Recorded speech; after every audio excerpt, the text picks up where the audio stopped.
Goddag piger og drenge, så har vi igen idræt fra by til by. Og vi er i Helsingør.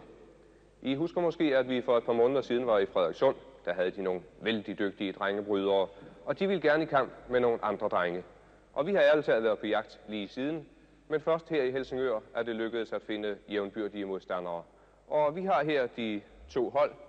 Først Helsingør Atletklub, og manden i hvidt i midten, det er Holger Hansen fra Frederikssund, og ved siden af ham er så de 5 raske drenge fra Frederikssund, som nu skal have kamp til deres hår.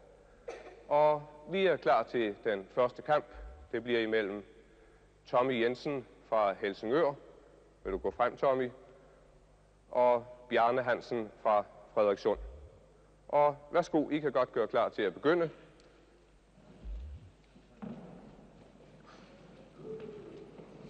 Og jeg kan fortælle jer, at Tommy Jensen fra Helsingør, han blev sidste år Danmarksmester i myrevægt. Så nu bliver det interessant at se, hvordan det går.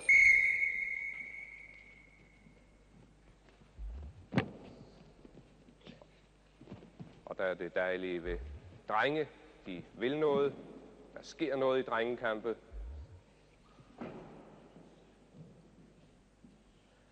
Og så er det jo sådan, at vi skal igennem 5 kampe. Og det er der jo ikke tid til i vores udsendelse at bringe dem alle sammen. Så når vi nu har kigget lidt her på Tommy Jensen og Bjarne Hansen, så vil vi bringe resten af kampene i glimt.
Skulderen skal helt i gulvet, før man har tabt.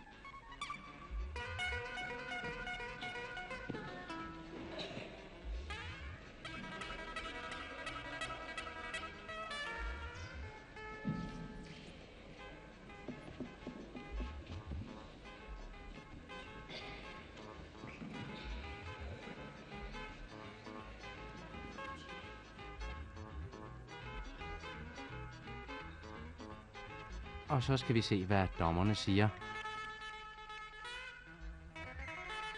2 stemmer mod 1. Det bliver Tommy Jensen fra HAK, Helsingør Atletklub, der vinder den første kamp mod Bjarne Hansen.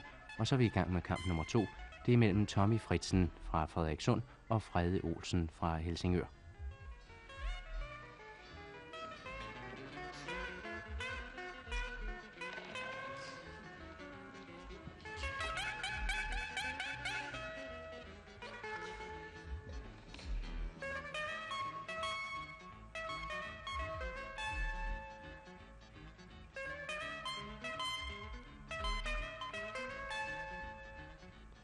Vi kan altid kende Helsingør-drengen på den opladt, det mærke, hvor der står HAK, Helsingør Atletklub, som han har på maven. Og vinderen i kamp nummer 2 bliver også Helsingør. Frede Olsen bliver vinderen.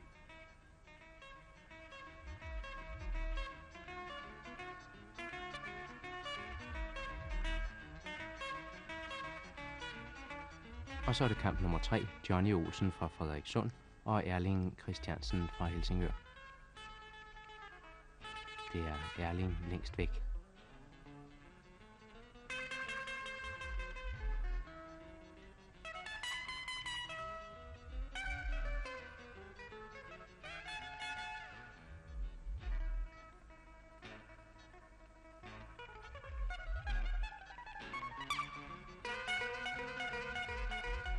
Og vinderen kom meget hurtigt.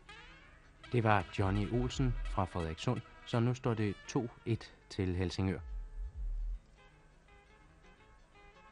Og så er vi klar til kamp nummer 4. Det er mellem Poul Erik Jessen fra Frederikssund og Palle Kolstrup fra Helsingør.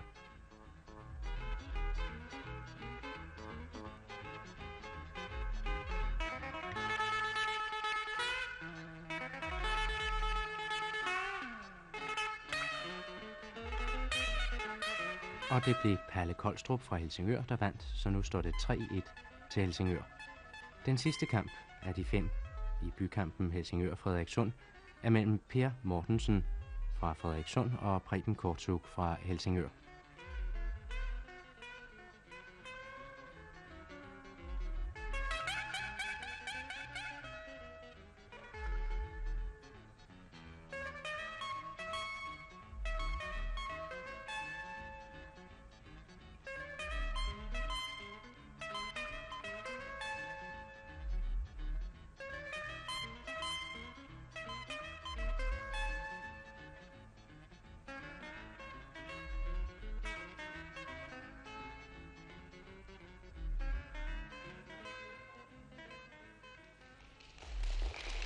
Og det blev 3-2 til Helsingør.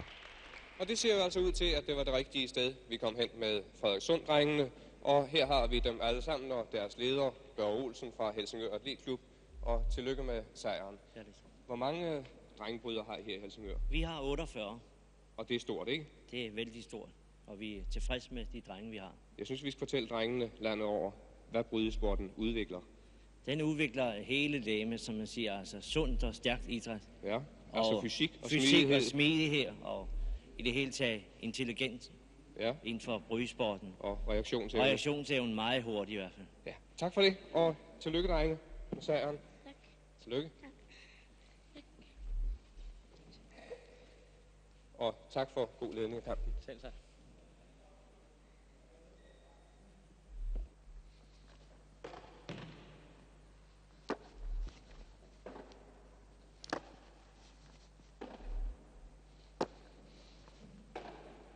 Det er jo ikke ret mange drenge i Danmark, der har en landsholdsanfører som far. Men det tilfælde findes her i Helsingør. I er vist ikke i tvivl om, hvem der står her ved kameraet og skyder. Det er Per Teilmann, 69 landskampe, populært kaldet Teil. Og på mål, den 13-årige søn, Peter. Kom lige her udgang, Peter. Kom lige her udgang. Nu skal vi prøve at se, om du kan skyde et rigtigt straffekast. Nu ved du godt, at når man ikke skyder særlig hårdt, så skal man først og fremmest prøve på at placere bolden ind. Og det tror jeg, det bliver i de tilfælde, du skal prøve at placere bolden ind. Og som sådan skal du prøve at se, hvor målmanden står, og om du kan finde ham ud af det, og så sætte bolden, hvor han ikke er.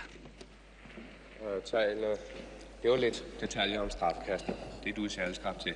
Men nu da vi har alle piger og drenge med os i dag, kan du så ikke give dem nogle fiduser også? Jo, det kan jeg godt prøve. Ja, straffekast. 100% målchance, desværre, for os markspillere. Det er vel ikke, der er vel ikke mere end cirka 35-40% af straffekasten, der går i mål. Men er målmanden blevet for dygtige? Målmændene er meget dygtige. Det er uden for enhver tvivl. Og så er der også det, at de i modsætning til fodbold skal ikke blive på stregen ind i målet. De har lov at være 1-3 meter fra den mand, der skyder straffekastet. Ja. Og det er klart, jo længere de kommer ud, jo større chance har de for at dække hele målet. Men så er der forskellige måder, man kan prøve på at også overlæse dem på. Dels kan man skyde hårdt og håbe på, at målmanden ikke kan reagere så hurtigt, men det er meget få, der skyder så hårdt. Og dels kan man prøve på at overliste ham ved at finde ham ud først, og så skyde, hvor man ikke tror, at han går. Den side, hvor man ikke tror, at han går til. Så håndbold. Nu har du spillet 69 landskampe. Du har jo, kan jo derved opfordre, vil jeg tro, mange piger og drenge til at tage den idrætsgren op, hvis de ikke allerede er i gang med håndboldspillet. For det har jo været en dejlig tid. Det kan jeg ganske afgjort gøre. Selvom man ikke når at komme på landsholdet, så tror jeg roligt, man kan sige, at man har stor fornøjelse af spillet. Men bliver man så dygtig og er man så heldig, som man kommer på landsholdet og får de mange dejlige oplevelser, ja, så kan jeg roligt sige, at det er en god tid.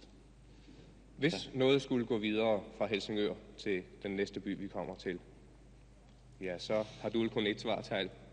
Ja, der er jo flere idrætsgrene i Helsingør, der står pænt, både nationalt og internationalt. Men må jeg være så ubeskeden og sige, at håndbolden har jo klaret sig meget pænt igennem en lang årrække, og netop nu har vi nogle ualmindelige dygtige drenge. Så hvis jeg må have lov at ønske, så synes jeg, at vores håndbolddrenge skulle have lov til at spille mod drenge fra en anden by. Ja, men skal vi se, hvad Peter har lært? Ja.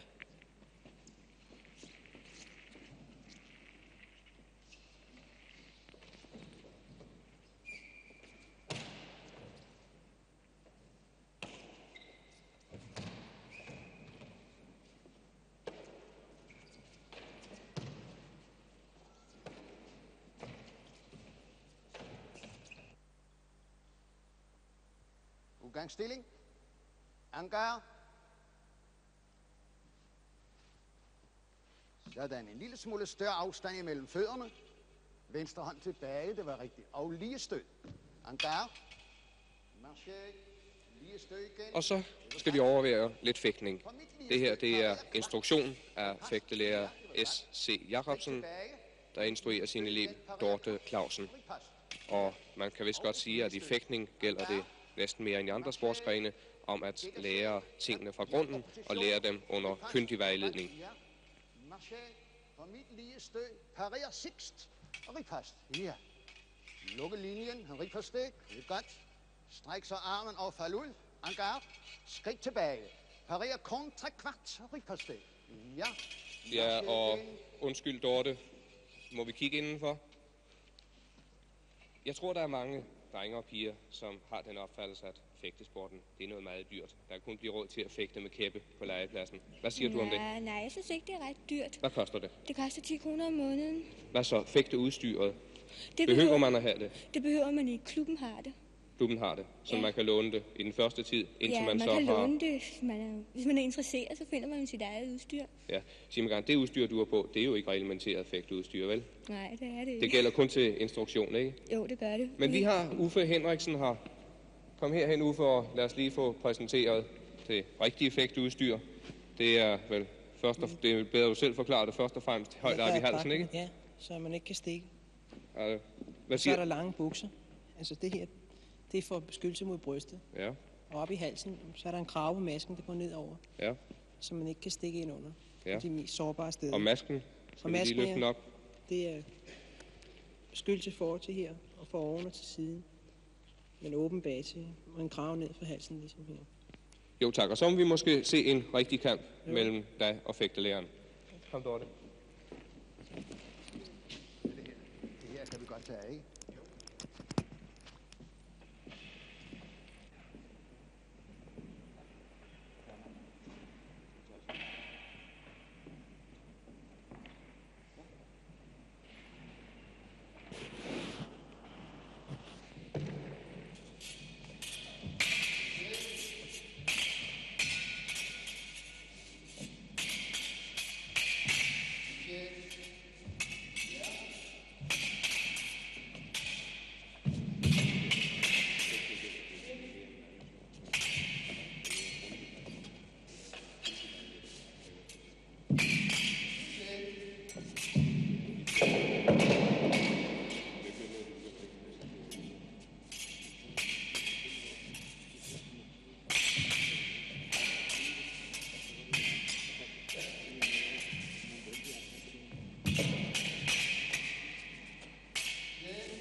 Helsingør har været kendt som fisker- og færgeby lige siden det 13. århundrede. I middelalderen startede de fantastiske sildefiskerier i Øresund fra Helsingør, og det trak tusinder af mennesker til byen. Da så sildefiskerierne mistede deres betydning, gik det nedad for Helsingør. Men det blev opgangstid igen, da Erik af Pommern i 1429 indførte sundtolden. Den holdt sig til 1857. På Christian den 4. tid var der stort sundmarked på Helsingør Red, hvor man blandt andet handlede med vin og sydfrugter til Spanien. I 1840 kom det første dampskibsrederi med passagerforbindelse til Helsingborg og København. Og så i 1882 blev Helsingør Skibsværft færdigt efter mange forsøg med træskibsværft, skibsbyggeri og ophalerbeding. I dag beskæftiger det store værft 4.000 arbejdere og funktionærer. Værftet har leveret skibe til næsten alle lande i Europa, og det har en enorm betydning for byen Helsingør. Og det er jo klart, at når byens erhvervsliv er så nært knyttet til Øresund, så er sporten der også heroppe.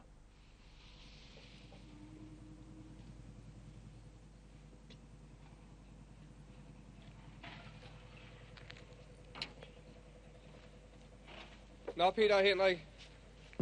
Var det så den sidste sejltur i år? Ja. Så skal I ligge i dvaler og sove hele vinteren, ikke? Nej. Kunne I ikke komme herom til den her side, for vi kan være hilse på jeres kammerater i fjernsynet? Har I ikke fri nu så, indtil I skal mor næste sommer? Nej, nu skal vi til at gå på kursus navigation, sådan noget i vinteren. Sig mig gang, det glæder mig at se, at I har redningsveste på.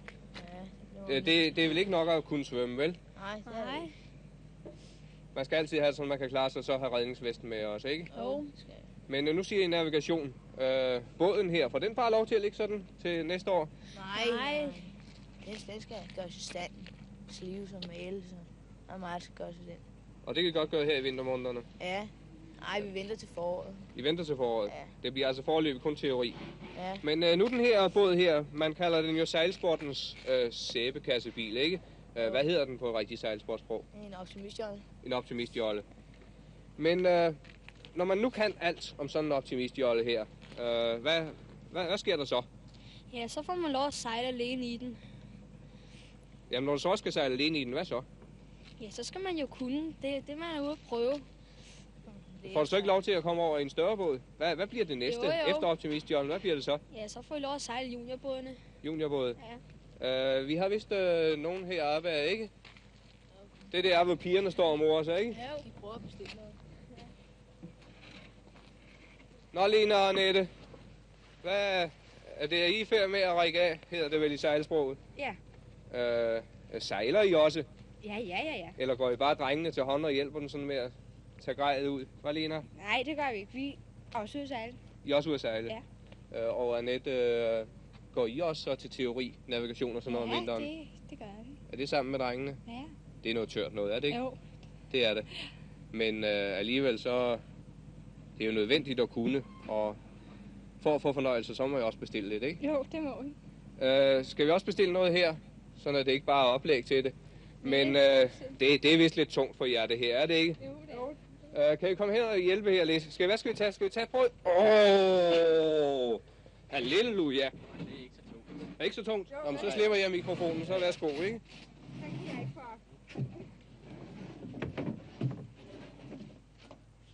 Så tager du her.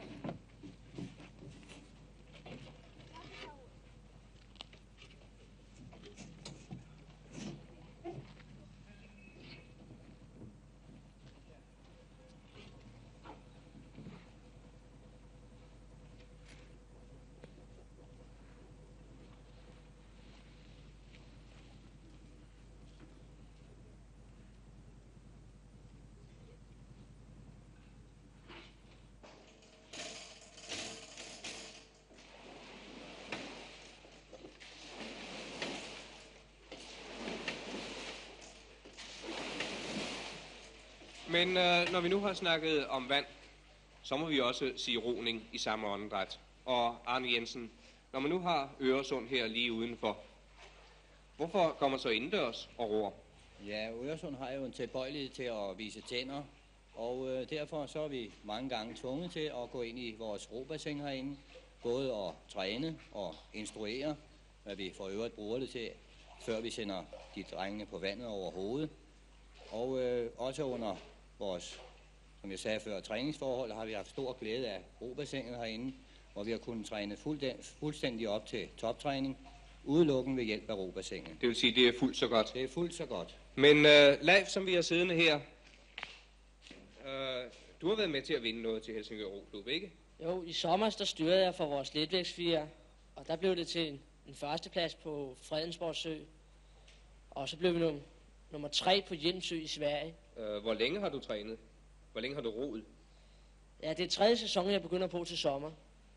Det er altså noget, der kræver meget tid, er det ikke? Jo, noget tid kræver det, Mads. Man får jo ikke bare sådan en båd, og så gå ud og plasker lidt, vel? Nej, man skal, som Arne Jensen sagde, komme ind i maskinen her for at lære, hvordan man går ned i en båd og lære at tage taget rigtigt og holde på åren. Og inden så er der konditionstræning, ikke? Jo, det... Det er ikke det bare leg, men det er alligevel skægt, når man kan det, ikke? Det er skægt, når man kan, ja, og det er også hårdt, når man skal til konditionstræning. Arne Jensen, skal vi lige gå frem her til Ole? For jeg synes, der er en ting, der er forkert ved den her indendørstræning. Ole, træk lige over ned. Ja. Den er jo ikke bredbladet, som den er, når man roer ude, hva', Arne Jensen? Vi har måttet lave årene noget smallere herinde, fordi at vandet inde i bassinet yder en så stor modstand i forhold til, hvad det gør ude på søen derude. Fordi der er jo ingen bevægelse af i vandet herinde. Men det giver altså den samme træning? Det giver den samme træning, og vi kan rette teknikken fuldstændig op herinde i bassinet. Men piger og drenge, det er jo sådan, at i 30 minutter, der kan vi jo ikke nå at snakke om alle sportsgrene. Vi har her Roklubbens formand, Svend Frederiksen. Der findes jo mange andre sportsgrene i Helsingør. Hvor mange findes der? Ja, der findes 20. 20? Ja, og der er flere, der søger at komme til. Blandt andet hockeyspillere for eksempel. De vil gerne begynde at spille hockey her. Men nu er man jo i Roklubben ideelle forhold. Det kan vel ikke sige som alle 20? Nej, det må man jo tilstå, at tiden den er jo sådan, at vi har jo altså visse planer om at få lavet noget bedre forhold her. I hvilken retning? Det ligger jo sådan med for vores eget vedkommende her med rosporten. Der er der jo planer om en ny færgehavn, og i forbindelse med det, der har man tænkt på at lave en lystbådehavn. Hvor skal Roklubben flytte? Der skulle vi så have en plads derude, var det meningen. Og men Svend Frederiksen, nu er det stadigvæk Roklubben. Hvad med de andre? Ja, der er jo som sagt en hel del andre. De har jo vores hal derude, men der er jo store planer om at lave en ny stor hal. Og, som der skulle kunne blive plads til alle? Ja, det skulle der gerne blive derude. Det skulle jo altså laves efter en by på en 44.000 indbyggere. Med mig en ungdom? Ja, og når man ser sådan på det, så disse planer, de er jo altså ret nær. Ja. Det kan man nok sige. Vi har for eksempel fået planeret eksercerpladsen derude, og der har vi foreløbig fået lavet det, så der er 4 baner derude, som der kan tages i brug til efteråret. Med andre ord, gode fremtidsudsigter? Ja, det er det faktisk, synes jeg. Og mere kommer der jo derefter.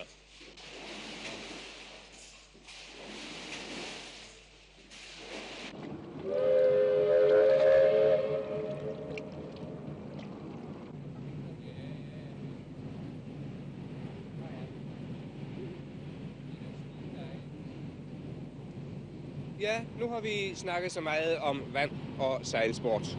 Og I ved vist godt alle sammen, at man ved bare 20 minutters sejlads med en færge kan komme fra Helsingør til Helsingborg, altså et let lille svip til Sverige. Men det er nu ikke for sejladsens skyld, at vi tager ud på Øresund, men disse 8 søde unge piger, som vi har her, dem er vi fuldt bagefter. Det er nemlig 8 svømmepiger fra Helsingør Svømmeklub. Og vi har her Kate. Du er sjællandsmester. Sig mig en gang, hvorfor tager I egentlig til Sverige i eftermiddag? Skal I på juleindkøb for jeres forældre? Nej, vi skal til svømmehallen. I skal til svømmehallen? Ja. Jamen, er der ikke nogen hal i Helsingør der? Nej. Ikke indendørs? Nej. Og så må I tage til Sverige og her i vintertiden og få jeres svømmetræning derovre? Ja. Hvor tit cirka tager I over? En gang om ugen. En gang om ugen? Ja. Hvor længe træner I så derovre? En times tid. Så. En times tid? Ja. Kate, du er sjællandsmester foreløbig 1 gang. Ja. Hvor længe har du svømmet? Jeg svømmer i 3 år. I 3 år? Ja. Og har du alle de 3 år taget til Helsingborg for at træne? Nej, jeg har taget et år til København. Et år til København? Ja. Men det er lettere til Helsingborg? Ja. Hvem har fundet på det der med svømmetræningen i Helsingborg? Det har Arthur Christiansen. Det har jeres formand? Ja. Og vi har en kæde mere her i selskabet af de 8 piger. Og hvor gammel er du? 9 år. Du er 9 år? Ja. Og hvor længe har du svømmet? Det ved jeg ikke. Sådan cirka 1 år eller 2? Nej, jeg svømmer mere. Har du svømmet mere? Ja. Nå, også i halv? Nej. Nå, og det er første gang, du tager med til Sverige? Ja. Og hvornår skal du være sjællandsmester? Det ved jeg ikke. Hvad kan du bedst lide at svømme? Brystsvømning. Brystsvømning.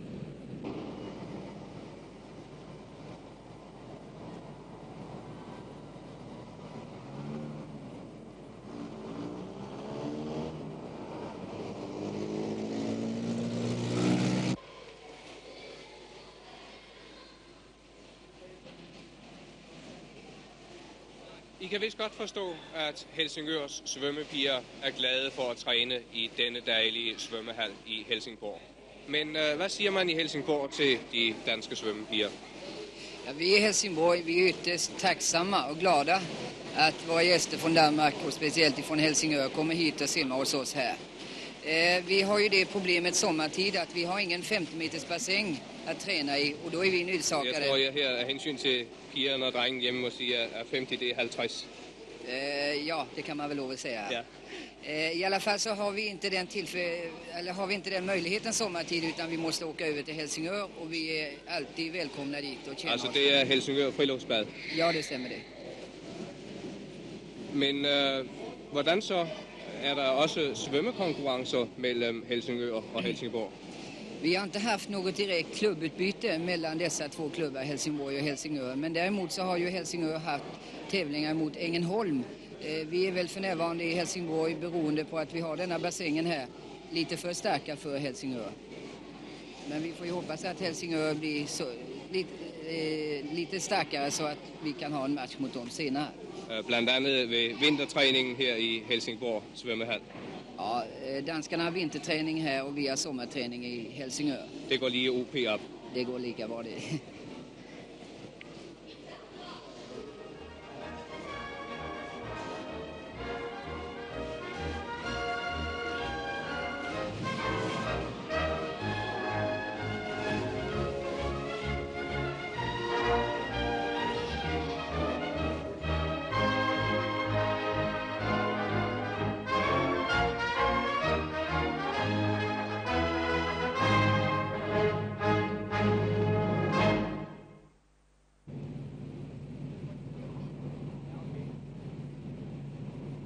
Og så er vi på vej hjem fra Helsingborg, og det var slut på jeres udsendelse i dag. Vi kommer igen på tirsdag. Der skal vi til 6-dages løb på vinterbanen i Forum i København. Den udsendelse kan jo ikke genudsendes på fredag, så på fredag får I stedet for bordtennis.